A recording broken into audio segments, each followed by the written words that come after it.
బైబిల్లో వీటిని చిల్లంగి పనులని, బాణామతి అని, చేతబడి అని ఇలాంటి మాటలు బైబిల్లో ఉన్నాయి, రాశారు. వాటి ద్వారా ప్రజలకు దయ్యాలు పట్టడం వంటివి జరిగాయి. ఇవి ఉన్నాయి బైబిల్ చెప్పేది. కానీ చేతబడి ఇలాంటివి ఉన్నాయా? ఉన్నాయి,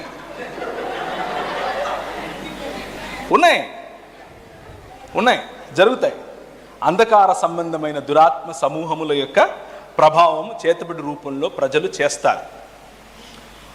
పడద్రోయబడినటువంటి దేవదూతల యొక్క సమూహము, వాటి ప్రభావానికి మనిషి లొంగి వాటిని దేవీ దేవతలు అనుకుని వాటి వెనుక పరిగెట్టి వాటి ద్వారా ఇంకొకరికి ముప్పు తీసుకొని రావాలి అనే ఆలోచనలు ప్రపంచంలో జరుగుతూ వచ్చాయి.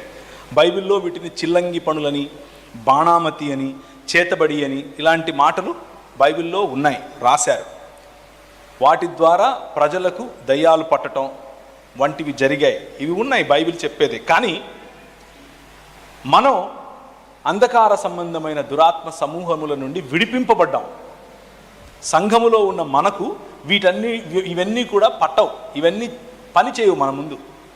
అవి వచ్చి డ్రామాలు వేస్తాయి, అంటే వెళ్ళిపోతాయి. దానికి మళ్ళీ ఎవరి దగ్గరకో వెళ్ళి ఆయన వచ్చి ఇలా ఊగిపోయి చెయ్యేస్తేనే నువ్వు కింద పడిపోవాలి అనేది ఏమి లేదు. All you need is Jesus. నీకేం కావాలంటే యేసుప్రభు కావాలంతే. యేసుప్రభువును అనుకుని, ప్రభువా నేను నీ బిడ్డను కదా, ఏంటి డ్రామాలు వేస్తున్నాడు అంటే వెళ్ళిపోతాడు. చాలా సింపుల్ ఇవి. ఓకే, కానీ ఇవి ఉన్నాయి, లేవనుకోకండి, లేవు అని అనుకోవద్దు, ఇవి ఉన్నాయి. కానీ పరిశుద్ధాత్మ దేవుడు మనకి ఎందుకు ఇవ్వబడ్డాడు?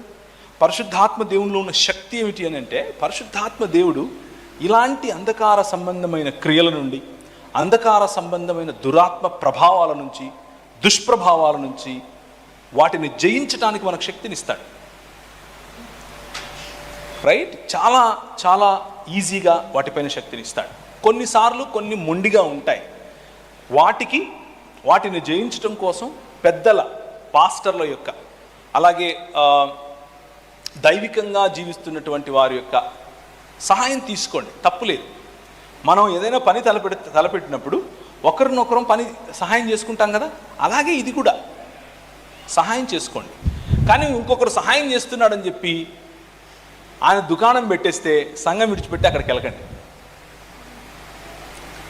ఆ సహాయం కాస్త ఆయన నీ మీద వాడతాడు. ఆ తర్వాత బిడ్డ నువ్వు వచ్చావు కదా, మరి ఎట్లా అని మొదలు పెడతాడు. ముందు 5,000, తర్వాత నా ప్రోగ్రామ్కి 10,000 అంటాడు, నా తర్వాత నాతో ఫోటో తీసుకుంటే 20,000 అంటాడు. అలా మెల్లిమెల్లిగా దురాత్మ ఈ చేతబడి పోయి ఈయనే పడతాడు నీకు. సో అలాంటి వాటికి పడకండి. స్థానిక సంఘానికి కట్టుబడి ఉండండి. అది మిమ్మల్ని మీకు బలం ఎప్పటికైనా.